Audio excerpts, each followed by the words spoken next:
You look really well. Your skin looks great.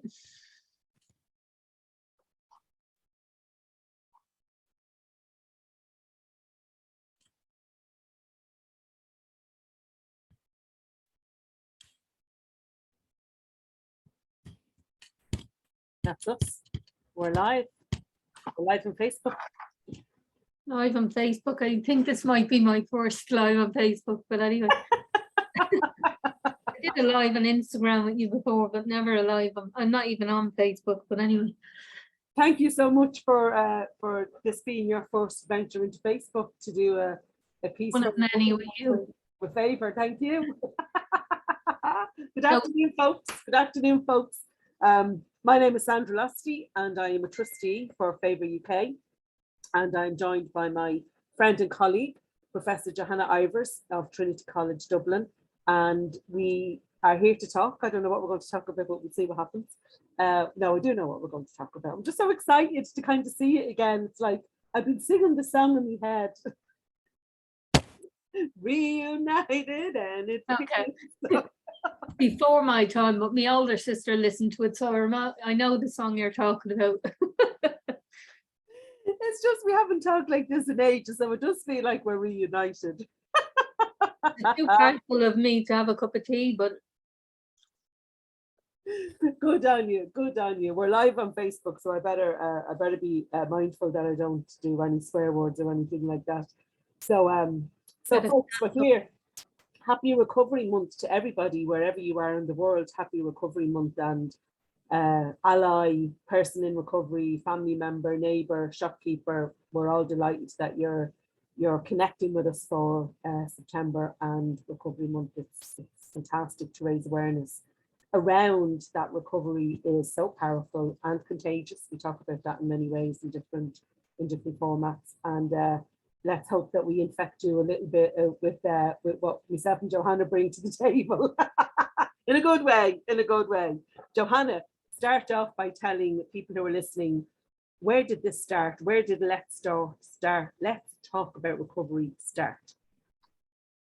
Where did Let's Talk About Recovery start? So I suppose, first of all, I just want to say thank you so much for inviting me on here. I'm a long friend and ally and supporter of Favour UK. So it's a great honour to have been asked to do this. So before I better get all my manners out of the way. So I suppose in terms of it as a concept, as in myself and yourself talking about all things recovery, we've been doing it for years because, as you would have said before, that we kind of grew up alongside each other. I was on a professional journey and you were on a personal journey, and we both educated each other along the way. And I suppose what happened was we took that for granted for a long time, and we used to talk back and forth, and I'd be telling you about the latest science or paper in recovery, and you'd be giving me all the insights into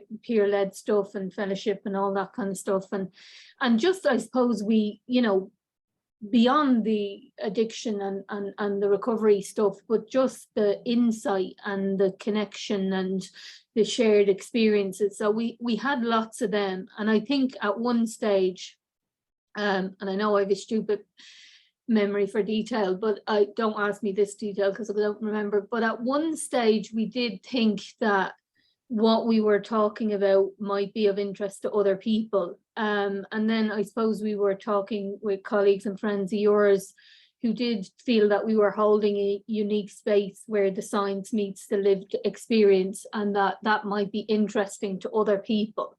And remember, recovery is a movement, and there's lots of excellent stuff going on around us all. So it's all about knowledge exchange and all of that.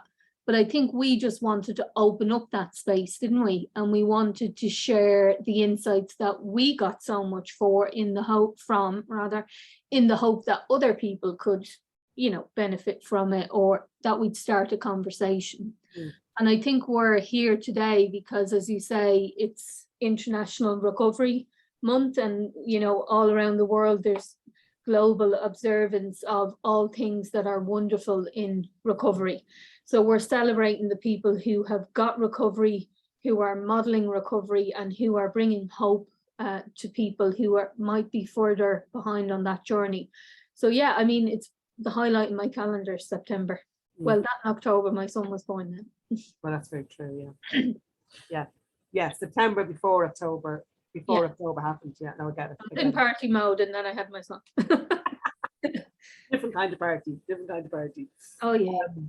Yeah, no, that's it. And we would have some magic conversations that elicited some really kind of points for me anyway, where I'd go, oh, it expanded my understanding of certain things, and it lent itself to, I suppose, broadening my horizons in many ways. It gave me something else to think about and investigate and look at. So very happy to do that. And then I managed to cajole my friend Jo-Hanna, the Dean of Civic Engagement in Trinity College Dublin, into supporting an event earlier on this year for International Women's Day, and to look at women in recovery, and that very often we have, behind the scene roles in life and in recovery as well. And I very much wanted to highlight what women bring to the recovery space. So Jo-Hanna, in her role as Dean of Civic Engagement, very kindly hosted an event for us in my role as founder of Recovery Hour. And we had a lovely event in your building in Tala, and we started to have one of these conversations in front of a group of people, a few invited guests. The Recovery Coach Academy was one of those guests, and the lovely Michelle Slevin of Eco Wellbeing was another guest. And when we started talking about the different areas that science touches off and learns from the recovery space, and the recovery space learning from the data, it started to really open up something a bit more structure on that. So you tell this story better than I do. So we then decided that we were going to do a series of topics out of the questions that people asked us at that event. Do you want to throw some light on what kind of things people asked us to talk about? Yeah, I suppose what was really good, and I suppose that was probably the real key date, I suppose, because we tinkered for a long time about whether or not people would be interested. And then, as you say, you opened it up to an audience, and then they said, we would like this and a little bit more. And we were very flattered and delighted. So we decided to do a series of talks. And so they were, I suppose, again, that kind of joint partnership between here's the science, and I happen to have just launched a study around women and recovery, or women in addiction who were not able to access appropriate treatment in some cases. So we talked about women and recovery. We talked about the science behind the fellowship, which thankfully is, really, it was an emerging field, but it's quite a strong field now. And we talked about all things recovery and why we talk about recovery in the first place. So yeah, so we committed to, I think it was 6 weeks for 6 talks, and I mean, they're available online. And the feedback that we got was really positive. And again, we talked about reviving that, and we will, just when we get time together. But yeah, I suppose that's what we did. We looked at, each week we looked at a particular area of science within addiction recovery, and we talked about what that meant to me and what it meant to you, and what we can kind of share together. So yeah. Yeah, that was fun, all right. And then we did a little surprise for each other, where was that it coming to the summer and we were going on holidays and that sort of stuff. So what we did was we set each other some questions to, I suppose, had people to understand us a little bit better and get to know us a little bit better. So we didn't open the questions until we were actually doing the recording. So it was kind of like, peekaboo, what's going to be asked? They're secure in the knowledge there was nothing. Secure in the knowledge there was nothing mad going to be asked that you would be uncomfortable with. But at the same time, it's we hear things, don't we? We hear things about each other that we don't hear about ourselves, you know. So so that was really fun. And I really enjoyed there. I really enjoyed really drilling down into a particular topic. I know when we talk about recovery, I can be so broad about it that I don't zone in on something quite specific. So it was quite enjoyable to zone in on a topic and look at it from that perspective. You know, really got that. So the science and the lived experience. So some of what we also kind of talked about was our mission, if you like, whether you know it or not, you're on this mission. So, and it's in the public domain now on Facebook. If it's on Facebook, it's true. He often makes public disclosures like this for the first time. Go on. But the mission, though, you know what this mission is. That mission to really embed that that meeting point of the science and the lived experience, because they were separate for so long and can still be perceived as kind of two separate fields, and east is east and west is west, and never the twain shall meet. But actually, we need each other. Mm. We Oh, need yeah. each other to kind of really get kind of quality stuff. And I'm not saying that the lived experience hasn't got quality, it does. But I think what we know now and what the science brings to us helps us understand the several layers down, you know, which I thoroughly enjoy, really enjoy around that. Did you ever think, Jo-Hanna, way back in the day that these two fields would be as close as they are now? Did you ever see that for yourself or think it was possible? I suppose to be quite honest, and you know, I actually did, I suppose, because, and we've talked about this before, like, you know, when it comes to lived experience and peer-led stuff and mutual aid, as it's referred to, we've always known that it's been the best kept secret in science. You know, this notion that you've got one person who's been on this journey, and then they I suppose friend or buddy up with someone who's a little bit further behind. They impart their knowledge, they share their space, and they create a community for each other. And effectively that brings people on. And we know that about lots of communities, but particularly about fellowship.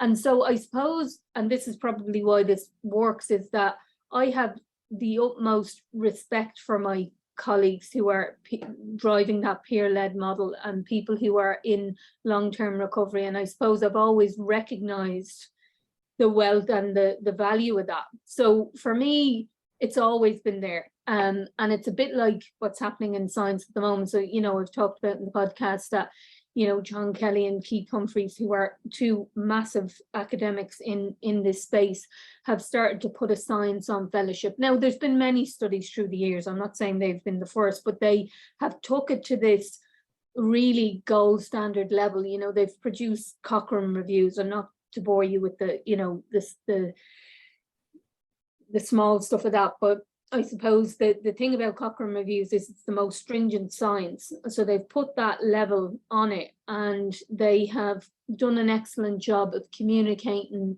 the factors that help and hinder recovery through fellowship. So I suppose for me, it hasn't, you know, that expression that people use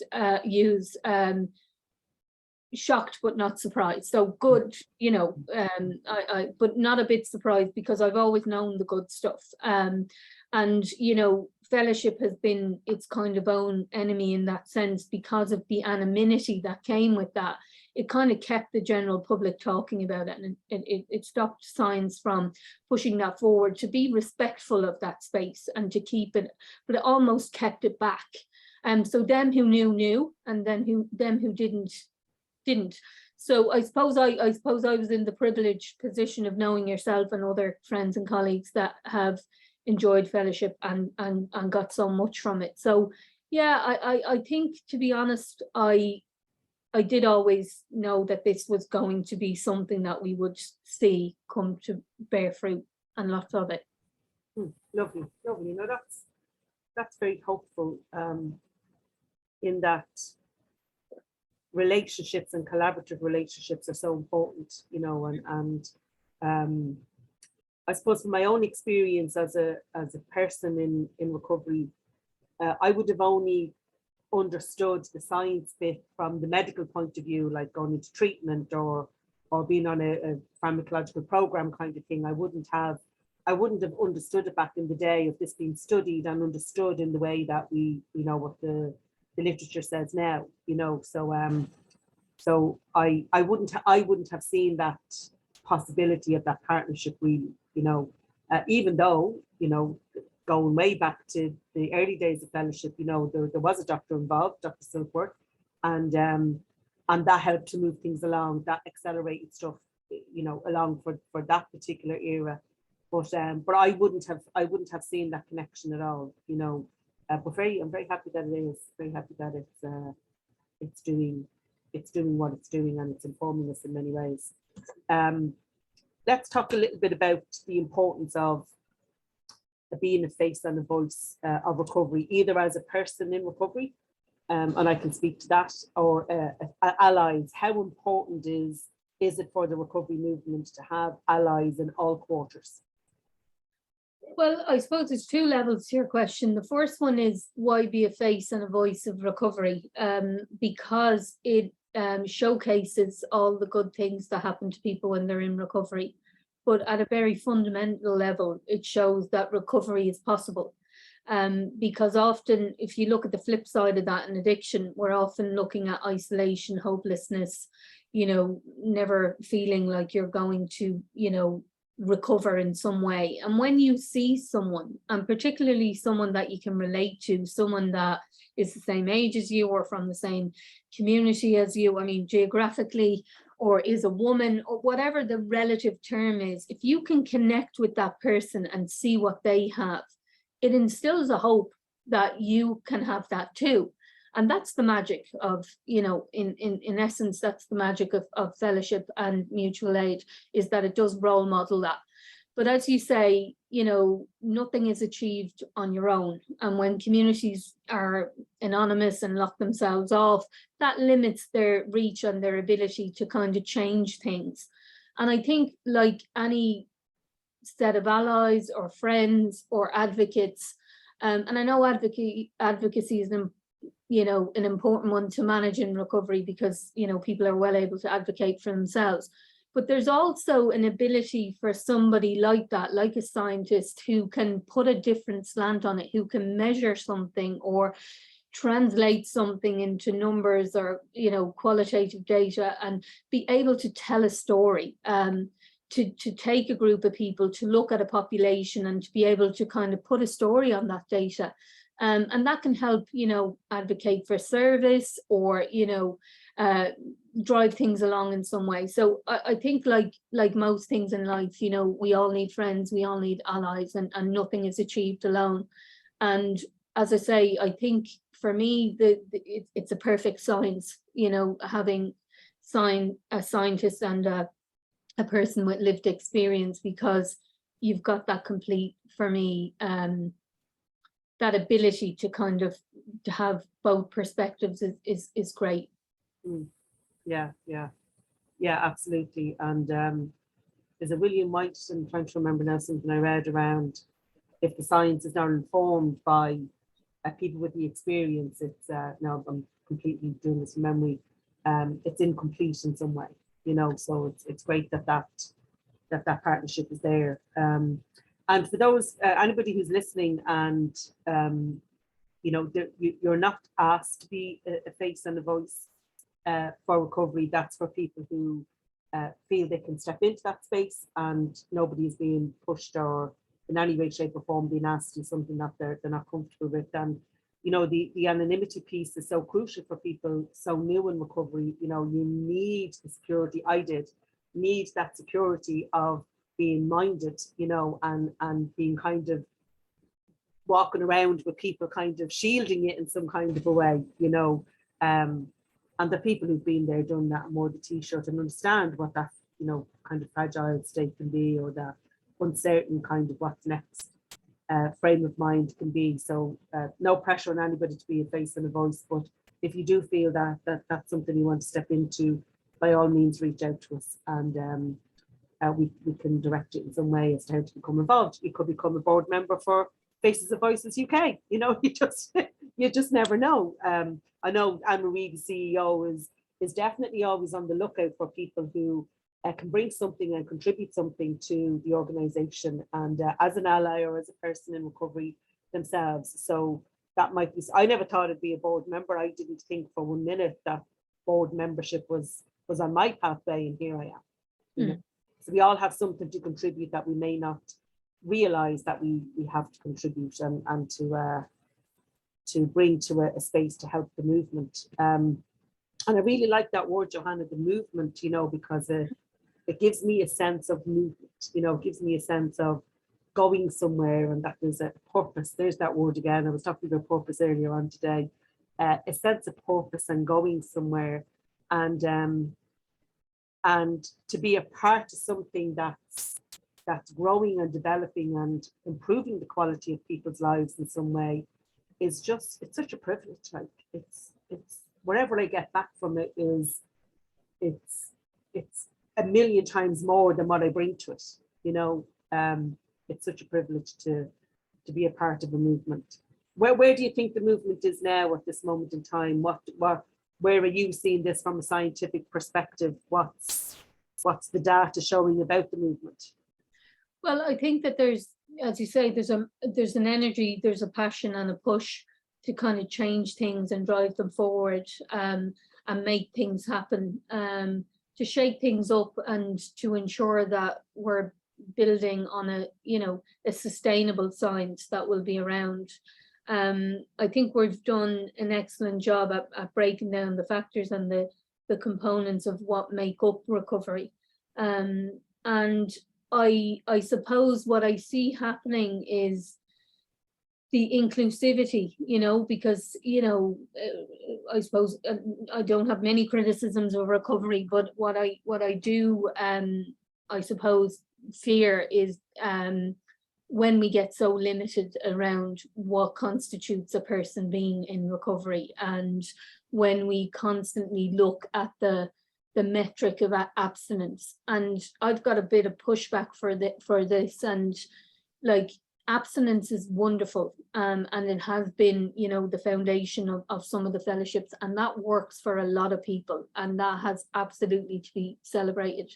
And it's not, you know, for me to dilute that message or not dilute that message, but I suppose what I've seen is a movement to recognize different types of recovery, and there's a shift and a change in the field there, and we are now referring to non-abstinence based or medically assisted recovery, meaning that people who are, so first of all, you have to say, what is recovery? And recovery is any meaningful change that you recognize in yourself towards a better life. And I don't get to dictate that, and you don't get to dictate that. That's person driven. And that's great. But what we do know is that in order for someone to do well and continue to be living a better life, they have things that we have predictors of that state. And those predictors are what we refer collectively to as recovery capital. So what are the components in a person's life that will ensure that he or she or they go on to sustain their recovery? So we know connection with community, as I say, you know, engaging with meaningful relationships, you know, getting employment, going back to college. So all of the assets that you can build up in your life that you didn't have during addiction are more likely, no, you know, shock horror, more likely to keep you sustained, being involved with your community, civic engagement, all of that good stuff. So as if someone builds their capital, we know that they're going to sustain their recovery. Now, my issue is that for many years, I've seen that there are people who are abstinent, identifying as being in recovery, and that's their thing. I'm not here to tell them they're not. And they don't have any of those assets or that capital. And they're not, you know, they wouldn't have done any of the behavioral work, or, you know, they might lack a huge amount of insight, and they get to identify as being in recovery because they've never drank again or they've never taken a drug. And then you've got this other cohort of people or groups of people, because they're not singular, where they might be, you know, on a low dose of methadone or high dose methadone, but generally a low dose methadone, but like that, engaged in community, returning to education, building all that capital. And what we seen was that people were showing up to support services and being told that they needed to get back onto a detox program, or being dictated to and being told that they were not in recovery. And I think that level of shift is something that has to occur, you know, in order to be more inclusive, because there are some people white knuckling recovery, and there are some people that are thriving, and then you've got this very fixed metric of who decides who's in recovery and who's not. So I suppose that's the kind of the drive I see at the moment, that I would say is welcomed. But like I say, I'm not here to say who is in recovery or who isn't. That's a self-defined term. Yeah, no, absolutely. And I'm, for a long time, I would have kept that metric as this is what recovery is. It's complete abstinence, you know, and not understanding the implication of that, and not understanding the impact of that on people who may have been on a different journey.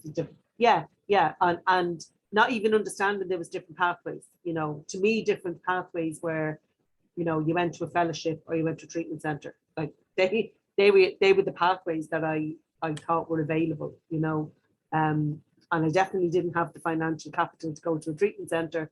So yeah, it's I think that broadening out and that understanding that the person decides this is what is an improvement for me. I actually seen a video today of somebody who's connected with Favour UK, Darren, I can't remember his surname, Darren. It's a 2-3 minute video, and he talks about his experience over the last 10 years and how, yes, there has been episodes in that 10 years where he's re-engaged with a substance or substances, whatever that might be for him, but his life is a million times better.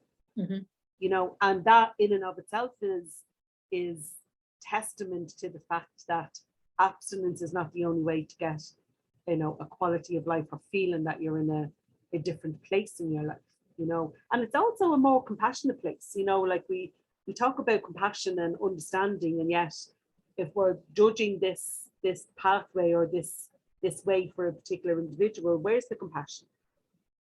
Where is that compassion? You know, only look after myself, and what does that mean?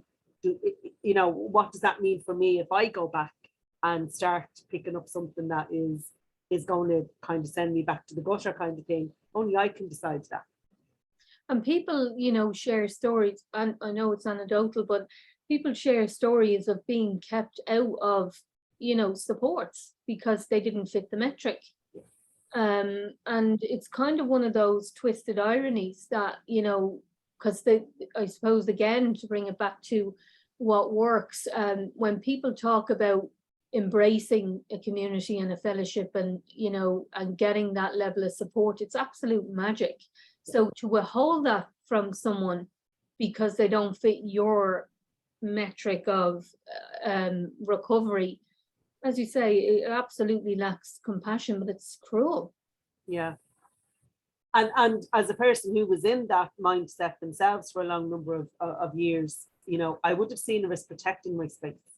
I wouldn't have seen it as keeping somebody out. I would have seen it as I have to protect what I have that keeps my recovery ticking over, you know. So it's an understanding, I think, from both perspectives that, you know, it's not necessarily people deliberately being an awful person. They may be very frightened that they could be negatively impacted themselves, and they're trying to protect their space. But I think this is why these conversations are so important, and they're so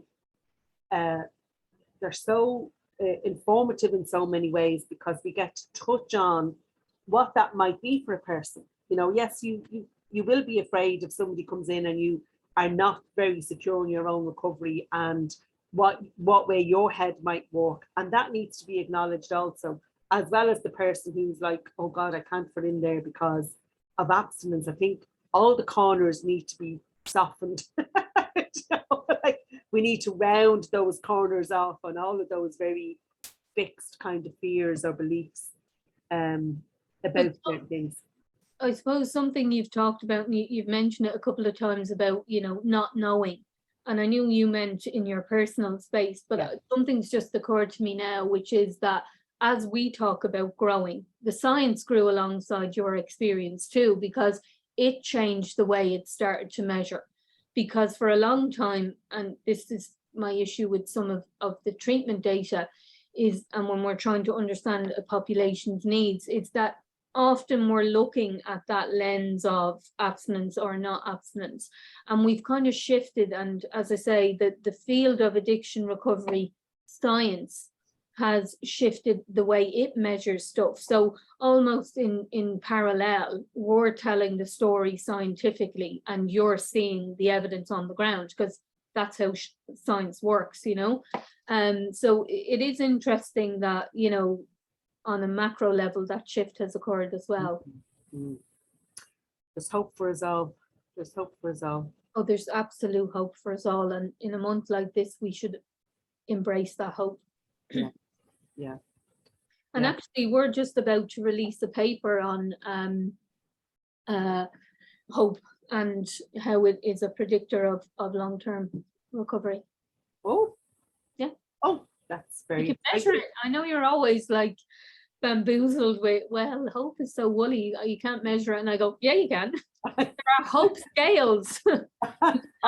We measure hope. It's tangible, it's visible. And I think this is what Favour UK do, an absolute amazing job of that kind of showcase and that visibility and that ability to showcase recovery and elicit hope in people. So yeah. And just to set the record straight, I am very, very, very, very understanding that hope is measurable. You have me schooled to bring into my life around all of that. Yeah. Good. It's seeping in. Oh, it's well seeped in. It's well seeped in. So what else have you got on for Recovery Month? Is there? You must be out the door now with stuff. Yeah, I mean, I've got a few engagements where I am talking about addiction science or addiction recovery science, more to the point. So I'm doing an event in a couple of weeks with Ballymun, which I'm really looking forward to, because it's a on the couch and in conversation with a number of people with different perspectives, treatment providers, persons in recovery, peer leaders and academics. So, I mean, again, like yourself, I really relish in those things where there are multiple perspectives, because, yeah, we each bring each other on and there's plenty to share. Absolutely, absolutely. We can enhance each other's lives, yeah, so much. Stepping out of my Favour kind of hat for Recovery Hour, we have a couple of examples and sample meetings of smart recovery happening in Recovery Hour. We'd one last night, was roaring success, and we've one for the women's meeting on Wednesday to be, kind of just be a very specific meeting. And as the facilitator said last night, that each facilitator will do things differently. So it'd be nice to get a different flavour of what the other facilitators can bring. And also on the 20th, I want to say, I hope it's a Tuesday.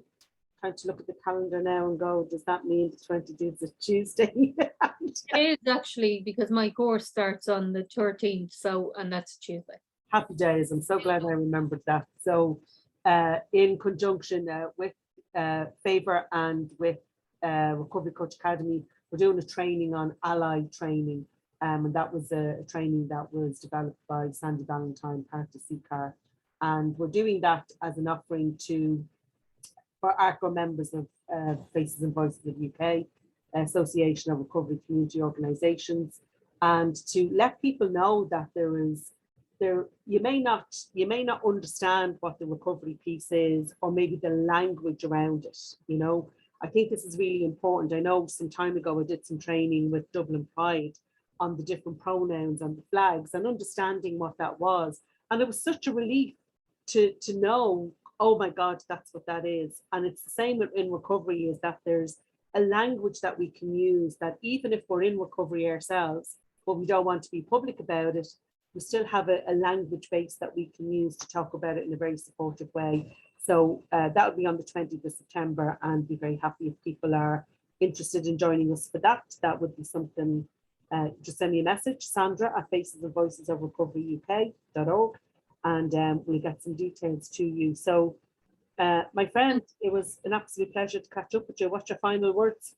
I just wanted to then give I suppose, a very timely plug to Alcohol Action Ireland, who've worked really hard to look at the language that we use, particularly in the media. And I know we've talked about this before. It can be really damning and damaging and traumatizing, and getting the words right and being very careful around the language we use really will, benefit us all. And they have developed I suppose, media tool, for want of a better expression, where they are, I suppose, talking to persons in the media around the types of images, case studies, reference to people in recovery, and language that we use. And so I helped develop that with them, and it's a really important piece, and that will be launched as well, I think next week or the week after. But they've done a really good job. And equally, as I always give plugs to John Kelly, I think I'll have to ask him for his autograph when I meet him. But at this stage, he and his group have developed a dictionary, which is exactly that.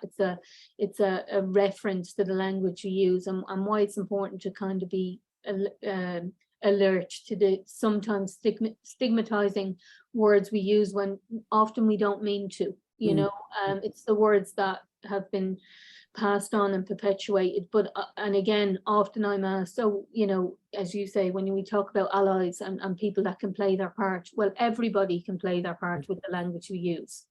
Everyone. And so if we educate our community, our non-recovery knowledge colleagues and peers, just around the language, it can be a powerful shift. Absolutely, yeah, definitely brings the humanity back into it, no matter what situation the person finds themselves in. They're still a person, still a human being. So yeah, that's great. That's super. And of course, Faces and Voices of Recovery have millions and gazillions of toolkits, and they're all available on the website. So if you are an organization and you want to go about setting up a recovery community organization, there's a toolkit online that will help you to do that. I've taken a special interest in that myself, so you can email me and we can talk you through what you need to do. We'll be doing some webinars over Recovery Month to help people mobilize and organize in a way as well, because sometimes people have a great idea, but they don't know where to start or what's involved or what's the legal structure that they need to set up to protect themselves and indeed the people that they're working with. So come and have a conversation with us. If I don't have the answers, I will find the answers for you. That's the great thing about being in recovery. I can say I don't know and not be worried about it and go and find out the information. Amazing. I thought you were going to say you have an army of people at your disposal. Absolutely.